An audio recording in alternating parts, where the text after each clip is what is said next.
India ഫലസ്തീനുമായിട്ടുള്ള തങ്ങളുടെ നിലപാടിൽ അതിൽ പഴയ കാലത്തെ നിലപാടിലേക്ക് തിരിച്ചു പോകുന്നു എന്നുള്ള റിപ്പോർട്ടുകൾ വരുന്നുണ്ട്. കാരണം ഡൽഹിയിൽ ബ്രിക്സ് സമ്മേളനം അല്ലെ ബ്രിക്സ് മീറ്റിംഗ് നടന്നുകൊണ്ടിരിക്കുകയാണ്. അതിൻ്റെ അകത്ത് വിദേശമന്ത്രിമാരുടെ മീറ്റിങ്ങിൽ ഇന്ത്യ ഫലസ്തീന് അനുകൂലമായിട്ടുള്ള പിന്തുണ ഇന്ത്യ അടക്കമുള്ള രാജ്യങ്ങൾ പ്രഖ്യാപിച്ചിട്ടുണ്ട്. ഇതോടെ മുമ്പ് UPA സർക്കാരിൻ്റെ കാലത്ത് ഇന്ത്യ പിന്തുടർന്നു വന്നിരുന്ന നയം അല്ല നിലപാടുണ്ടായിരുന്നത് ഈസ്റ്റ് ജെറുസലേം തലസ്ഥാനമാക്കിയിട്ട് ഗസയും വെസ്റ്റ് ബാങ്കും ഉൾപ്പെടുന്ന സ്വതന്ത്ര പരമാധികാര രാഷ്ട്രം, ഈ ഫലസ്തീൻ രാഷ്ട്രത്തിനെ അല്ല ഇത്തരം ഒരു രാഷ്ട്രത്തിനാണ് ഇന്ത്യ അംഗീകരിക്കുന്നതായിരുന്നു ഇന്ത്യയുടെ നിലപാട്. എന്നാൽ മോദി സർക്കാർ അധികാരത്തിൽ വന്നതിന് ശേഷം 2017 മോദി ഇസ്രായേലിൽ പോയതും അതിനുശേഷം ഈ വർഷം ഇസ്രായേൽ സന്ദർശനം നടത്തിയ നമ്മുടെ മുമ്പിലുണ്ട്. ഇസ്രായേലിനെ മോദി സർക്കാർ എങ്ങനെയാണ് സ്വീകരിക്കുന്നതെന്ന് നമ്മുടെ മുമ്പിലുള്ള മറ്റൊരു വസ്തുതയാണ്. അതോടൊപ്പം തന്നെ നെതന്യാഹു അടക്കം പറഞ്ഞിട്ടുണ്ട് ഇസ്രായേലിൻ്റെ ഏറ്റവും മികച്ച പങ്കാളികളിൽ ഒരാളാണ് മോദിയും ഇന്ത്യയും എന്നുള്ള അടക്കം കൂടിയിട്ട് പലതവണ നെതന്യാഹു പറഞ്ഞിട്ടുള്ളതാണ്. ഇന്ത്യൻ സന്ദർശനം അടക്കം അദ്ദേഹം വലിയ ഉദാഹരണമാക്കി മുന്നോട്ട് വെക്കുക കൂടിയിട്ടുണ്ട്. ഈ ഒരു സാഹചര്യത്തിൽ എന്താണ് ഇന്ത്യ ഫലസ്തീൻ്റെ നിലപാടിൽ ഇത്തരത്തിലൊരു പഴയ അല്ല ഒരു പിന്നർത്ഥം എന്തുകൊണ്ടാണ് എന്നാണ് പരിശോധിക്കുന്നത്.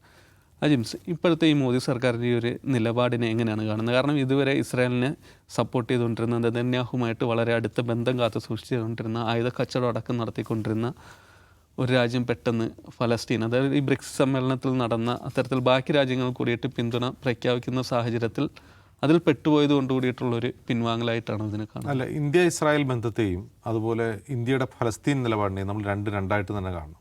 അത് ഇന്ത്യയുടെ ഫലസ്തീൻ നിലപാട് പരമ്പരാഗതമായി ഇന്ത്യ പുലർത്തുന്ന ഒരു നിലപാടാണ്. ആ നിലപാടിൽ നിന്ന് അന്താരാഷ്ട്ര വേദിയിൽ ഇന്ത്യക്ക് പിന്നോട്ട് പോകാൻ കഴിയില്ല. അതായത് സ്വതന്ത്ര ഫലസ്തീൻ രാഷ്ട്രം വേണം, ദ്വിരാഷ്ട്ര സിദ്ധാന്തമാണ് അവിടുത്തെ പ്രശ്നപരിഹാരം, കിഴക്കൻ ജെറുസലേം തലസ്ഥാനമായിട്ടുള്ള ഒരു സ്വതന്ത്ര ഫലസ്തീൻ രാഷ്ട്രം വേണമെന്നുള്ള നിലപാട് നേരത്തെ ഉള്ളതാണ്. അപ്പോൾ ആ നിലപാടിൽ നിന്ന് ഇന്ത്യക്ക് അന്താരാഷ്ട്ര വേദിയിൽ പിന്നോട്ട് പോകാൻ കഴിയില്ല. കാരണം അത് ഇന്ത്യയുടെ ഒരു ഗ്ലോറിയസ് ആയിട്ടുള്ള നിലപാടാണ്.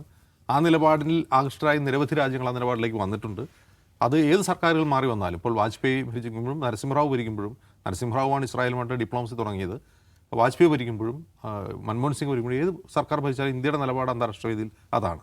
പക്ഷെ അതല്ല, ഇസ്രായേലുമായിട്ടുള്ള ബന്ധം വേറെ തന്നെയാണ്. അതൊരു പ്രാഗ്മാറ്റിക് ഡിപ്ലോമസിയുടെ ഭാഗമായി പിന്നീട് ഇപ്പോൾ നരേന്ദ്രമോദി ഭരിക്കുമ്പോൾ അത് എത്തുന്നത് ഭായ് ആണ്. അത് എത്രത്തോളം എന്ന് വെച്ചാൽ ഇസ്രായേൽ മേര എന്ത് രാജ്യമാണ് ഫാദർലാൻഡ്, അത് മദർലാൻഡാണ് എന്ന് പറയുന്നവരെ എത്തിയിട്ടുണ്ട്. അത് മോദിയുടെ ഡിപ്ലോമസിയാണ്. പക്ഷേ എങ്കിൽ പോയി ഇന്ത്യയുടെ ഒരു ഫലസ്തീൻ സ്റ്റാൻഡ് എന്ന് പറയുന്നത് അത് പരമ്പരാഗതമാണ്, അന്താരാഷ്ട്ര തലത്തിൽ അത് തുടർന്നു വരുന്നതാണ്. ഇപ്പോൾ ബ്രിക്സ് ഉച്ചകോടി തന്നെ എടുക്കുകയാണെങ്കിൽ കഴിഞ്ഞ വർഷം ബ്രിക്സ് ഉച്ചകോടിയുടെ അധ്യക്ഷൻ ചെയർ എന്ന് പറയുന്നത് ബ്രസീലായിരുന്നു. അപ്പോൾ ആ സമയത്ത് ഇതൊക്കെ നടന്നുകൊണ്ട് യുദ്ധവിരാമത്തിലുള്ള ചർച്ച നടന്നുകൊണ്ടിരിക്കുകയാണ്. ആ സമയത്ത് ഈ ബ്രിക്സ് ഒരു പ്രമേയം പാസ്സാക്കിയിരുന്നു. ആ പ്രമേയത്തിൽ ഇന്ത്യ സൈൻ ചെയ്തിരുന്നു. ആ പ്രമേയത്തിൽ ഇത് തന്നെയാണ് പറയുന്നത്, കിഴക്കൻ ജെറുസലേം ആസ്ഥാനമായിട്ടുള്ള ഒരു സ്വതന്ത്ര ഫലസ്തീൻ രാജ്യം, അതുപോലെ ഇസ്രായേലിൻ്റെ അഗ്രഷൻ അവസാനിപ്പിക്കണം എന്നുവരെ ആ പ്രമേയത്തിലുണ്ട്. കൃത്യമായ വേഡിങ്സാണ്, അത് ഇന്ത്യ പിന്തുണച്ചതാണ്, ഒപ്പിട്ടതാണ്. പക്ഷേ ഇത്തവണ ഉണ്ടായതൊരു പ്രശ്നം എന്ന് വെച്ചാൽ ഇത്തവണ രണ്ട് പ്രധാനപ്പെട്ട പ്രശ്നങ്ങൾ മേഖലയിലുണ്ട്. ഒന്ന് ഇറാൻ യുദ്ധം നടക്കുന്നു, മറ്റൊന്ന് ഫലസ്തീൻ പ്രശ്നം പരിഹരിക്കപ്പെടാതെ കിടക്കുന്നു.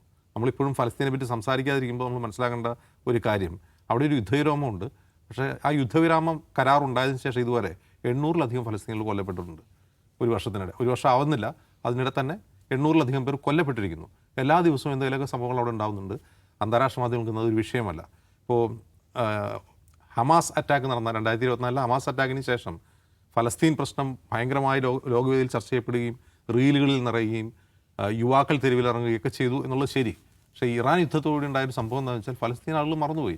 അതിലും വലിയ പ്രശ്നമാണ് അവിടെ നടക്കുന്നതെന്ന് തോന്നലിൽ അതിലും വലിയ ഗ്ലോബൽ ഇമ്പാക്റ്റ് ആ യുദ്ധം ഉണ്ടാക്കുന്നു എന്നുള്ളതുകൊണ്ട് ഫലസ്തീൻ ആരും ചർച്ച ചെയ്യുന്നില്ല. ഇപ്പോൾ ഫലസ്തീൻ യുദ്ധവിരാമം കഴിഞ്ഞു, ഇതുവരെ ഇപ്പോൾ അവിടെ എന്ത് സംഭവിക്കുന്നു? കുറഞ്ഞ പക്ഷം അവിടുത്തെ റബിൾസ് നീക്കുക, കെട്ടിടാവശേഷങ്ങൾ നീക്കിയിട്ടുണ്ടോ? 80% കെട്ടിടവും തകർന്ന ഒരു ഭൂപ്രദേശത്ത് നിന്ന് ആ റബിൾസ് ഇതുവരെ നീക്കിയിട്ടില്ല, 1% പോലും നീക്കിയിട്ടില്ല. അത് നീക്കണമെങ്കിൽ എല്ലാ ദിവസവും ആ പണി നടന്നു കഴിഞ്ഞാൽ അത് നീക്കണമെങ്കിൽ 7 കൊല്ലം എടുക്കുന്നതാണ് അന്ന് തീരുമാനിച്ചത്. അത് തുടങ്ങിയിട്ടില്ല. അതിൻ്റെ റീബിൽഡിന് വേണ്ടിയുള്ള എന്തെങ്കിലും പ്ലാൻ ഉണ്ടോ? അതില്ല. അതിനുവേണ്ടി ഡൊണേഷൻ ഫണ്ട് ലഭിച്ചോ? അതില്ല. ഇനി ഈ ട്രൂസിൻ്റെ ഭാഗമായി 2ാം ഘട്ട വെടിനിർത്തൽ ചർച്ചകളിലേക്ക് പോയിട്ടുണ്ടോ? ഇല്ല. ഇപ്പോഴും യെല്ലോ ലൈൻ എന്ന് പറയുന്ന ഒരു സാങ്കല്പിക രേഖയിൽ ഇസ്രായേൽ ഇപ്പോഴും അധിനിവേശം തുടരുകയാണ്. ഗസയിൽ ഉൾപ്പെടെ അവരുടെ സൈന്യോടെ നിലയുറപ്പിച്ചിരിക്കുകയാണ്. അവർ പിന്മാറിയിട്ടില്ല. അപ്പോൾ അവർ പിന്മാറണമെങ്കിൽ എന്ത് വേണം? ഹമാസിനെ നിരായുധീകരിക്കണം എന്നുള്ളതാണ് അമേരിക്ക ഇസ്രായേൽ മുന്നോട്ട് വയ്ക്കുന്ന ഒരു പ്രധാനപ്പെട്ട പ്ലാൻ. ആ നിരായുധീകരണത്തിന് ഹമാസ് സന്നദ്ധമല്ല. അതേസമയം കുറേ കൂടി ഡൈലൂട്ടഡ് ആയിട്ടുള്ളൊരു നിരായുധീകരണത്തിന് അവർ ചിലപ്പോൾ സന്നദ്ധരായിരിക്കും. പക്ഷേ അതും ചില ഉറപ്പുകളുടെ മേൽ. ആദ്യം എന്ത് ചെയ്യണം? ഇസ്രായേൽ ഈ അതിർത്തിയിൽ നിന്ന് പുറത്തേക്ക് കാണണം. അതായത് ഇസ്രായേലിൻ്റെ ഗസ അധിനിവേശം ഇപ്പോഴും തുടരുകയാണ്, പ്രായോഗികമായി ഇപ്പോഴും തുടരുകയാണ്. ഒരർത്ഥത്തിലും ഗസയിൽ സമാധാനം ഇപ്പോഴും വന്നിട്ടില്ല. അവിടെ റീബിൽഡ് ചെയ്യാനുള്ള യാതൊരു പ്ലാനും ഇല്ല, ഒന്നും ഉണ്ടായിട്ടില്ല. ആളുകൾ ഇപ്പോൾ ഫലസ്തീനെക്കുറിച്ച് മറന്നുപോയിക്കൊണ്ടിരിക്കുകയാണ്. ഒരു ഗ്ലോബൽ വേദിയിലും ഇപ്പോൾ ഫലസ്തീൻ വലിയ പ്രശ്നമാകുന്നില്ല.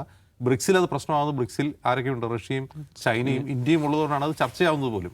ഇപ്പം നോക്കുക, ഈ തവണ ഉണ്ടായിട്ടുള്ള ഏറ്റവും പ്രധാനപ്പെട്ട പ്രശ്നം ഇറാനും യു എയും തമ്മിലുള്ള അഭിപ്രായ ഭിന്നതകൾ. നമുക്കറിയാം ഇറാൻ യുദ്ധത്തിൽ യു എയുടെ പൊസിഷൻ എന്താണ്. ഇറാൻ തിരിച്ചടിയായി യു എ ആക്രമിച്ചിട്ടുണ്ട്. ഇപ്പോൾ ഈ ഫലസ്തീൻ വിഷയത്തിലും യു എയും ഇറാനും തമ്മിൽ ഐഡിയോളജിക്കൽ രണ്ട് ഡിഫറൻറ്റ് പൊസിഷനിലാണുള്ളത്. ഇറാനെ സംബന്ധിച്ച് ഗസ ഇസ്രായേലിനെ അവർ അംഗീകരിക്കുന്നേ ഇല്ല. ഇസ്രായേൽ എന്ന രാജ്യത്തെ അംഗീകരിക്കുന്നില്ല. യു എ അങ്ങനെയല്ല, അബ്രാഹം അക്കോർഡ് പ്രകാരം ഇസ്രായേലിനെ അംഗീകരിച്ച രാജ്യമാണ്. അപ്പോൾ ഈ പ്രമേയത്തിലെ വേർഡിംഗ് സംബന്ധിച്ചുള്ള തർക്കം, ആ തർക്കത്തെ തുടർന്നാണ് അവസാനം ഇതൊരു സംയുക്ത പ്രമേയം അല്ലാതിരിക്കും ഇപ്പോൾ പുറത്തു വന്ന പ്രമേയം ചെയർ ആയിട്ടുള്ള ഇന്ത്യയുടെ പ്രമേയമായി പുറത്തു വരുന്നത്. അതാണ് അതിൽ ഏറ്റവും പ്രധാനപ്പെട്ട കാര്യം. ഇന്ത്യയുടെ പ്രമേയമായിട്ടാണ്, ചെയറായ ഇന്ത്യയുടെ പ്രമേയമായിട്ടാണ് ഈ ഫലസ്തീൻ പ്രമേയം പുറത്തു വന്നിട്ടുള്ളത്. അപ്പോൾ വിസ്മൃതിയിലായിരിക്കുന്ന ഫലസ്തീൻ പ്രശ്നത്തെ ഒന്ന് ആളുകൾ ഓർമ്മപ്പെടുത്താൻ ഈ പ്രമേയത്തെ കൊണ്ട് സാധിക്കും. മറ്റൊരു പ്രധാനപ്പെട്ട കാര്യം, ഇന്ത്യയുടെ വിദേശകാര്യമന്ത്രി എസ് ജയശങ്കറാണ് ഈ പ്രമേയം തയ്യാറാക്കിയത്. അദ്ദേഹത്തെ ഇന്ത്യയിലെ സംഘപരിവാർ സൈബർ സംഖ്യകൾ അവതരിപ്പിക്കുന്നത് ലേസർ ഐഡ് ജയശങ്കർ എന്ന അർത്ഥത്തിലാണ്. അതായത് അദ്ദേഹത്തിൻ്റെ ചില പ്രസംഗങ്ങൾ, എസ്പെഷ്യലി അദ്ദേഹം ഈ ഡൊമസ്റ്റിക് നേട്ടങ്ങൾ, ആഭ്യന്തരമായ രാഷ്ട്രീയ നേട്ടങ്ങൾക്ക് വേണ്ടി അദ്ദേഹം നടത്തുന്ന ചില ഗ്ലോബൽ പ്രസ്താവനകളുണ്ട്. ചൈന ഞങ്ങൾ കെട്ടുകെട്ടിക്കും, ചൈന ഞങ്ങൾ ഓടിക്കും എന്നൊക്കെ പറയുന്ന രീതിയിലുള്ള ചില പ്രസ്താവനകൾ. ആ പ്രസ്താവനകൾ വീഡിയോകൾ ലേസറായി വെച്ചിട്ട്, അതായത് കണ്ണിൽ ഇങ്ങനെ തിളക്കം വന്ന വീഡിയോ ഒക്കെ ഇട്ട് സ്പെഷ്യൽ എഫക്റ്റൊക്കെ ഉണ്ടാക്കിയിട്ട് സൈബർ സ്പേസിൽ ധാരാളം പ്രചരിപ്പിക്കുന്നുണ്ട്. അപ്പോൾ സംഖ്യകളുടെ മാനസപുത്രനായിരുന്നു ഒരു കാലത്ത് അദ്ദേഹം. പ്രത്യേകിച്ചും ഇസ്രായേലും ഇന്ത്യയും തമ്മിലുള്ള ബന്ധം, നെതന്യാഹു മോദി ബന്ധം, ഇതൊക്കെ ഇങ്ങനെ ആഘോഷിക്കപ്പെടുന്ന സംഖ്യകൾ മനസ്സിലാക്കേണ്ടത് ഇതേ ജയശങ്കറാണ് ഈ പ്രമേയം തയ്യാറാക്കിയതും അവതരിപ്പിച്ചതും അതിൽ ഒപ്പുവെച്ചതും എന്നുകൂടി സംഖ്യ ഓർക്കണം. യെസ്, ദാവ് സാഹിബ്, ഇതിൽ തന്നെ വേറെ തരത്തിലുള്ളൊരു വൈരുദ്ധ്യം എന്ന് വെച്ചാൽ നെതന്യാഹു വന്ന സമയത്തെ ഓർമ്മിച്ച് പറയുന്നുണ്ട്, ഇത് ലവ് ഫെസ്റ്റ് എന്നാണ് ഇന്ത്യയിൽ വന്നപ്പോൾ കിട്ടിയ ഒരു സ്വീകരണത്തിന് അദ്ദേഹം പറയുന്നത്. ഒരേ സമയത്ത് ഇസ്രായേലുമായിട്ട് വളരെ നല്ല രീതിയിലുള്ള ബന്ധം കാത്തു സൂക്ഷിക്കുകയും മറുവശത്ത് ചരിത്രപരമായിട്ട് ഫലസ്തീനോടുള്ള നിലപാടിനെ ഇപ്പുറം തന്നെ ഇന്ത്യ ആഘോഷിക്കുന്ന ഒരു കാലഘട്ടമുണ്ട്. അതോടൊപ്പം തന്നെയാണ് ഈ മോദിയുടെ കാലത്ത് ആദ്യമായിട്ട് ഇസ്രായേൽ സന്ദർശനം വരുന്നു. അതിനുശേഷം ഇസ്രായേലിനോട് അനുഭവം, ഇസ്രായേലിന് അവർക്ക് വേണ്ടിയിട്ടുള്ള ആയുധ കച്ചവടം നടത്തുന്നു. ഇത് രണ്ടും ഒരേ രീതിയിൽ തന്നെ ആകില്ലേ? ഇതിൽ ഇന്ത്യ പാലസ്റ്റൈൻ ഇസ്രായേൽ ഇതുമായി ബന്ധപ്പെട്ട് ഒരുപാട് വൈരുദ്ധ്യങ്ങൾ ഇന്ത്യൻ നിലപാടിനകത്തുണ്ട്. പക്ഷേ നമ്മൾ കാണേണ്ട ഒരു കാര്യം, ബ്രിക്സ് എന്ന് പറഞ്ഞാൽ basically Brazil, Russia, India, China, south Africa, ഈ 5 രാജ്യങ്ങൾ ചേർന്നുണ്ടാക്കിയ കൂട്ടായ്മയാണ്. പിന്നെ അതിൽ വേറെ രാജ്യങ്ങൾ യു എയും ഇറാനും ഒക്കെ വന്ന് ചേരുകയാണ് ചെയ്യുന്നത്. ഇപ്പോൾ ഏതാണ്ട് ഇന്തോനേഷ്യ വരുന്നു, 11 രാജ്യങ്ങളായി കഴിഞ്ഞു. ഈ ബ്രിക്സ് ഫോർമേഷൻ്റെ തന്നെ അതിൻ്റെ ഒരു ഫൗണ്ടേഷൻ എന്താണ്? ലോകത്തുള്ള ഈ അമേരിക്കൻ ഹെജിമനിക്ക് പുറത്ത് വികസ്വര രാജ്യങ്ങളുടെ ഒരു സാമ്പത്തിക കൂട്ടായ്മ എന്ന അർത്ഥത്തിലാണ് ബ്രിക്സ് ഉണ്ടാകുന്നത്. ഇന്ത്യ അതിൽ ഭാഗമാകുന്നത് എന്തുകൊണ്ടാണ്? ഈ അമേരിക്കൻ ഫോൾഡിന് പുറത്തുള്ള ഒരു ഫോഴ്സ് ഇവിടെ ഉണ്ടായി വരണം എന്ന് പറയുന്ന ഒരു സംഗതിയാണ്. അങ്ങനത്തെ ഒരു ഡിപ്ലോമാറ്റിക് മിഷൻ അല്ലെങ്കിൽ പോളിസിയുള്ള ഇന്ത്യ എങ്ങനെയാണ് അതിൻ്റെ നേരെ എതിർദിശയിൽ നിൽക്കുന്ന ഇസ്രായേലിൻ്റെ കൂടെ നിൽക്കുക എന്ന ചോദ്യം അവിടെ ഉണ്ട്. അതെപ്പോഴും ഉള്ളൊരു നമ്മളുടെ ഒരു പോളിസി കൺഫ്യൂഷനാണ്. കാരണം ഇന്ത്യ എന്ന് പറയുന്നത് ഗ്ലോബൽ സൗത്തിൻ്റെ ലീഡറാണെന്നാണ് മുമ്പ് മോഡി പ്രഖ്യാപിച്ചത്. ഗ്ലോബൽ സൗത്തിൻ്റെ ഏറ്റവും പ്രധാനപ്പെട്ട രാഷ്ട്രീയ മുദ്രാവാക്യങ്ങളിലൊന്ന് എന്താണ്?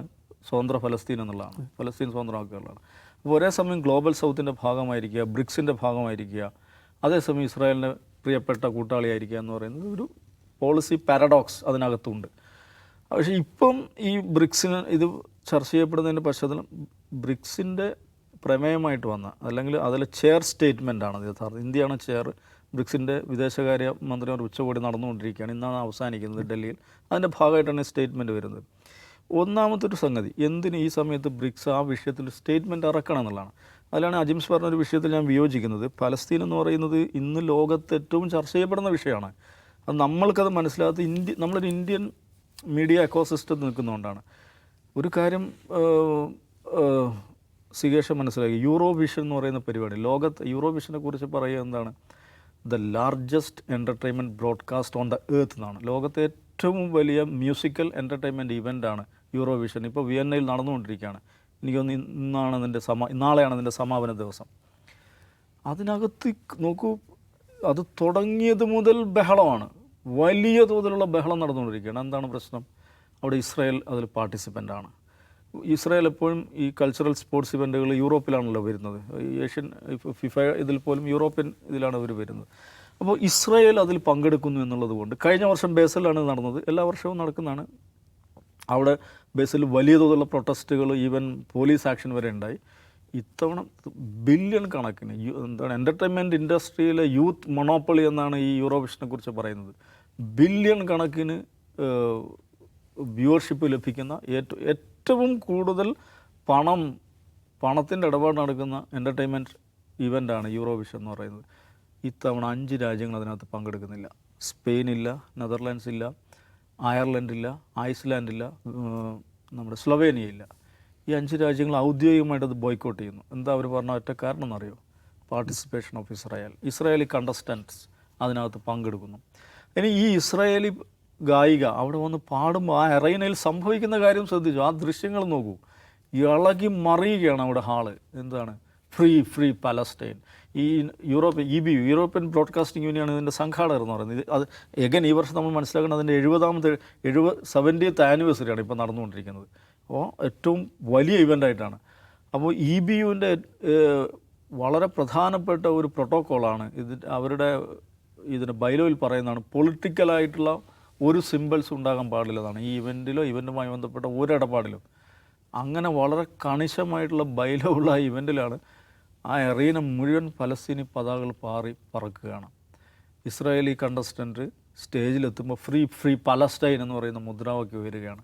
അപ്പോൾ ലോകത്തെ ഏറ്റവും പ്രധാനപ്പെട്ട ഏറ്റവും അധികം ബില്യൺസ് മറിയുന്ന ഒരു കൾച്ചറൽ ഇവൻറ്റിൽ, ഒരു എൻ്റർടൈൻമെൻറ്റ് ഇവൻറ്റിൽ അവരുടെ സെൻട്രൽ തീമായിട്ട് ഫലസ്തീനുമുണ്ട്. 2 ദിവസം മുമ്പാണ് ലാലിഗയുടെ വിജയാഘോഷ റാലി നമ്മൾ കാണുന്നത്. ആ റാലി എങ്ങനെയാണ് ലോകത്ത് ശ്രദ്ധിക്കപ്പെട്ടത്? യമാലാണ് നമ്മുടെ ഇവരുടെ സ്ട്രൈക്കറായിട്ടുള്ള ആ പയ്യൻ, ലാമിൻ യമാൽ ഫലസ്തീൻ പതാകയാണ്. അദ്ദേഹം സ്പെയിനിൻ്റെ പതാകയല്ല വേവ് ചെയ്യുന്നത്, ഫലസ്തീൻ പതാകയാണ് വേവ് ചെയ്യുന്നത്. ഇന്നലെ ഈഫൽ ടവറിൽ ആക്ടിവിസ്റ്റുകൾ ഫലസ്തീൻ പതാക ഉയർത്തുകയാണ്. ഏറ്റവും രസകരമായ കാര്യം എന്ന് വെച്ചിട്ടുണ്ടെങ്കിൽ ഇറ്റലി എന്ന് പറയുന്ന രാജ്യം, ജോർജിയ മെലോനി എന്ന് പറയുന്ന ഒരു തീവ്ര വലതുപക്ഷക്കാരിയാണ് ആ രാജ്യം ഭരിക്കുന്നത്. പക്ഷേ ഇന്ന് ഏറ്റവും അധികം ഫലസ്തീൻ അനുകൂല ഇവൻറ്റുകൾ, പരിപാടികൾ, പ്രൊട്ടസ്റ്റുകൾ നടക്കുന്ന രാജ്യമായിട്ട് ഇറ്റലി മാറി. ഏറ്റവും ഒടുവിൽ നടന്നിട്ടുള്ള വെനീസിലെ ഏപ്രിൽ അവസാനം നടന്നിട്ടുള്ള വെനീസ് ബിനാലെ ലോകത്തെ ഏറ്റവും പ്രധാനപ്പെട്ട ബിനാലെയാണത്. അതിനകത്ത് കൾച്ചറൽ സ്ട്രൈക്ക് എന്ന് പറഞ്ഞൊരു ഒരു പരിപാടി തന്നെ ആക്ടിവിസ്റ്റുകൾ വെക്കുന്നു. അവിടെ ഇസ്രായേലിൻ്റെ സ്റ്റാളുകൾ അവർ അടച്ചു പൂട്ടുന്നു. ഈ പലസ്തീനുള്ള ഐക്യദാർഢ്യത്തിൻ്റെ ഭാഗമായിട്ട് ഒരു ദിവസം അവിടെ ഈ വിവിധ രാജ്യങ്ങളുടെ പവലിയൻസ് അടച്ചിടുന്നു. ഇസ്രായേലി പവലിയനിലേക്ക് ആളുകൾ 10,000-കണക്കിന് ആളുകൾ മാർച്ച് ചെയ്യുന്നു. അത് പോലീസ് ആക്ഷനിലേക്ക് പോകുന്നു. അതിൽ പ്രതിഷേധിച്ചും പല നഗരങ്ങളിൽ പ്രകടനം നടക്കുന്നു. ഇറ്റലിയിലെ ഏറ്റവും പ്രധാനപ്പെട്ട, ഇറ്റലിയിലെ ചരിത്രത്തിൽ തന്നെ ഏറ്റവും അധികം സ്ട്രീറ്റ് പാർട്ടിസിപ്പേഷൻ ഉണ്ടായ പ്രൊട്ടസ്റ്റായിട്ടത് മാറുകയാണ്. എഗൻ ഈ ഗസ വെടിനിർത്തലിന് ശേഷമാണ് ലോകത്ത് ഏറ്റവും അധികം ഫലസ്തീനുമായി ബന്ധപ്പെട്ട ഇവൻറ്റുകൾ നടക്കുന്നത്. ഈ സുമൂദ് ഫ്ലോട്ടില ആദ്യം ഒരെണ്ണം പുറപ്പെടുന്നു, അതിലുള്ള ആളുകളെ ഇസ്രായേൽ പിടിച്ചുകൊണ്ടുവന്നു. കഴിഞ്ഞ ആഴ്ച എഗൻ സുമൂദ് ഫ്ലോട്ടില മറ്റേ ഒരു ബ്രസീലിയൻ ആക്ടിവിസ്റ്റിൻ്റെ നേതൃത്വം നടക്കുന്നു. അത് ഈ ഗ്രീക്കിനും ഇറ്റലിക്കും ഇടയിലുള്ള കടൽ പ്രദേശത്ത് വെച്ചാണ് ഇസ്രായേൽ പിടികൂടുന്നത്. അതിനെതിരെ ഇറ്റലിയിലെ എല്ലാ നഗരങ്ങളിലും, മിലാനിൽ, റോമിൽ, എല്ലാ പ്രധാന വെനീസിൽ, എല്ലാ നഗരങ്ങളിലും 10,000-കണക്കിന് മനുഷ്യർ പങ്കെടുത്ത പ്രതിഷേധ പ്രകടനം നടന്നു. മറ്റന്നാൾ 18-ാം തീയതി ജനറൽ സ്ട്രൈക്കാണ് ഇറ്റലിയിൽ. അവിടുത്തെ എല്ലാ ട്രേഡ് യൂണിയനുകളും ചേർന്നിട്ട് രാജ്യത്ത് പണിമുടക്ക് പ്രഖ്യാപിച്ചിരിക്കുകയാണ്. ആ രാജ്യത്ത് ഏതെങ്കിലും തൊഴിൽ പ്രശ്നവുമായി മുൻനിർത്തിയിട്ടല്ല, ഒരൊറ്റ മുദ്രാവാക്യം, ഫ്രീ പലസ്റ്റൈൻ, ഗസയിലെ പ്രശ്നങ്ങൾ പരിഹരിക്കുക. അപ്പോൾ ഇറ്റലിയിലെ ഏറ്റവും പ്രധാനപ്പെട്ട പൊളിറ്റിക്കൽ ഡിബേറ്റായി മാറി. ഇറ്റലിയിൽ ഏതെങ്കിലും നിലക്ക് പലസ്തീനുമായിട്ട് മതപരമോ സാംസ്കാരികമായിട്ടുള്ള ബന്ധമുള്ള രാജ്യമല്ല. അപ്പോൾ ഇതിൽ നടക്കുന്ന തമാശ എന്ന് വെച്ചാൽ സാമാന്യമായിട്ട് ഇസ്രായേലിനെ, നെതന്യാഹുവിനെ പിന്തുണക്കേണ്ട ആളാണ് മെലാനി എന്ന് പറയുന്നത്. പക്ഷേ അവരിപ്പോൾ പ്രത്യക്ഷത്തിൽ ഫലസ്തീൻ അനുകൂലമായി സംസാരിച്ചുകൊണ്ടിരിക്കുന്നു. ഇസ്രായേലിൻ്റെ ഈ ജിനോസൈഡൽ ഓൺസ്ലോട്ടിനെ എതിർത്തുകൊണ്ട് സംസാരിച്ചുകൊണ്ടിരിക്കുന്നു. എന്ന് മാത്രമല്ല 2 ദിവസം മുമ്പ് ആയുധങ്ങൾ കൊടുക്കുന്ന നിർത്തി. ഈ ഫലസ്തീനിലെ ഈ യുദ്ധത്തിൽ പരിക്ക് പറ്റിയ ഡസൻ കണക്കിന് രോഗികളെ, ഈ സ്പെഷ്യൽ ട്രീറ്റ്മെൻറ്റ് ആവശ്യമുള്ള രോഗികളെ മുഴുവൻ എയർലിഫ്റ്റ് ചെയ്യുന്ന എവിടത്തേക്കാണെന്ന് പറയും? ഇറ്റലിയിലേക്കാണ്. ഇറ്റലി സ്പെഷ്യൽ പ്രോജക്റ്റ് പ്രഖ്യാപിച്ചിരിക്കുകയാണ്. ഇന്നലെ ഞാൻ കണ്ടൊരു വീഡിയോ, ഡസൻ കണക്കിന് ഫലസ്തീനി വിദ്യാർത്ഥികൾ, ഹയർ സ്റ്റഡീസ് ആഗ്രഹിക്കുന്ന ഫലസ്തീനി വിദ്യാർത്ഥികൾ ഇസ്രായേൽ വഴി പ്രത്യേക വിമാനത്തിൽ ഇറ്റലിയിലേക്ക് കൊണ്ടുപോയിരിക്കുകയാണ്. ആ നിലക്ക് ഈ പ്രതിഷേധത്തെ ഒന്ന് പാസിഫൈ ചെയ്യാൻ വേണ്ടി പല നിലക്കുള്ള ഹ്യൂമാനിറ്റേറിയൻ എൻഗേജ്മെൻറ്റ് ഫലസ്തീനുമായി ബന്ധപ്പെട്ട് ഗസയുമായി ബന്ധപ്പെട്ട് നടത്തിക്കൊണ്ടിരിക്കുകയാണ്. അപ്പോൾ ഞാൻ മനസ്സിലാക്കുന്നത് 18-ാം തീയതിയത്തെ ജനറൽ സ്ട്രൈക്ക് എന്ന് പറയുന്നത് അത് ഒരുപക്ഷെ ഇറ്റലിയിൽ അടുത്ത കാലത്തുണ്ടായുള്ള ഏറ്റവും പ്രധാനപ്പെട്ടൊരു സമരമായി മാറും. ആ നിലക്ക് ഇറ്റലിയിൽ ഇന്ന് വൈകുന്നേരം ലണ്ടനിൽ വലിയ മാർച്ച് നടക്കാൻ പോവുകയാണ്, നക്ബ റിമംബറൻസ് ഡേയുടെ ഭാഗമായിട്ട്. അതിനകത്ത് 10,000-കണക്കിന് ആളുകളാണ് പങ്കെടുക്കുമെന്ന് പറയപ്പെടുന്നു. വലിയ രീതിയിലുള്ള പോലീസ് ബന്ദോബസ്ത് ലണ്ടൻ നഗരത്തിൽ ഏർപ്പെടുത്തി കഴിഞ്ഞു.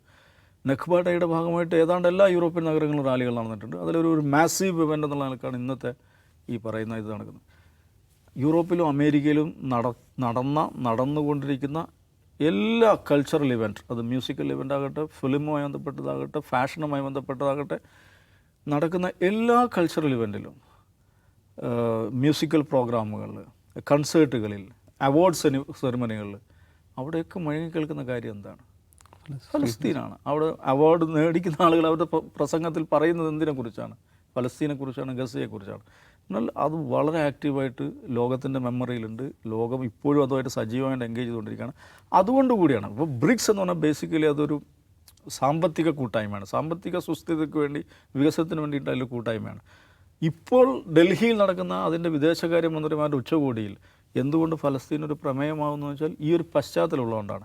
എഗൻ ഇപ്പോൾ നമ്മൾ മൂന്നാമത്തെ സുമൂത്ത് ഫ്ലോട്ടില, 50ഓളം യാനങ്ങളായിട്ടുള്ള Sumud flotilla, it is on international waters. ടർക്കിയിലെ ഒരു തുറമുഖത്ത് പുറപ്പെട്ട ആ സംഘം ഇപ്പോൾ ഗസയിലേക്ക് തുഴഞ്ഞുകൊണ്ടിരിക്കുകയാണ്. ഗസയിലേക്ക് പുറപ്പെട്ട ഏറ്റവും വലിയ ഫ്ലോട്ടിലയാണത്. അത് മൂന്നാമത്തേതാണെന്ന് മനസ്സിലാക്കുക. ആ നിലക്കുള്ള ആക്ടിവിസവും വലിയ തോതിൽ നടന്നുകൊണ്ടിരിക്കുകയാണ്. എന്നുവെച്ചാൽ ഫലസ്തീൻ ഒക്കെ ഈ പറഞ്ഞ പോലെ സീസ് ഫയർ അഗ്രിമെൻറ്റിന് ശേഷം പ്രത്യേകിച്ച് മുന്നോട്ട് പോകുന്നുണ്ടായില്ല. സീസ് ഫയർ അഗ്രിമെൻറ്റിന് ശേഷം 800 ചില്ലാൻ ആളുകൾ ഗസയിൽ മാത്രം കൊല്ലപ്പെട്ടിട്ടുണ്ട്. ഇങ്ങനെയൊക്കെയുള്ള പ്രശ്നങ്ങളുണ്ടായിരിക്കെ തന്നെ ഫലസ്തീൻ എന്ന് പറയുന്ന ഒരു പൊളിറ്റിക്കൽ സ്ലോഗൻ ലോകത്ത് ഏറ്റവും സജീവമായി നിൽക്കുന്ന ഒരു സ്ലോഗനായിട്ട് ഇപ്പോൾ നിൽക്കുകയാണ്. ലോകത്ത് ഇന്നും ഏറ്റവും അധികം പാറിക്കൊണ്ടിരിക്കുന്ന പതാക ഫലസ്തീൻ്റെ തന്നെയാണ്. യെസ്, ഫലസ്തീനായ ലോകം വലിയ രീതിയിൽ ശബ്ദിച്ചുകൊണ്ടിരിക്കുകയാണ്. ഇന്ത്യ അതിൻ്റെ പഴയ നിലപാടിൽ എക്കാലവും ഉറച്ചു നിൽക്കട്ടെ എന്ന് തന്നെ നമുക്ക് കരുതാം.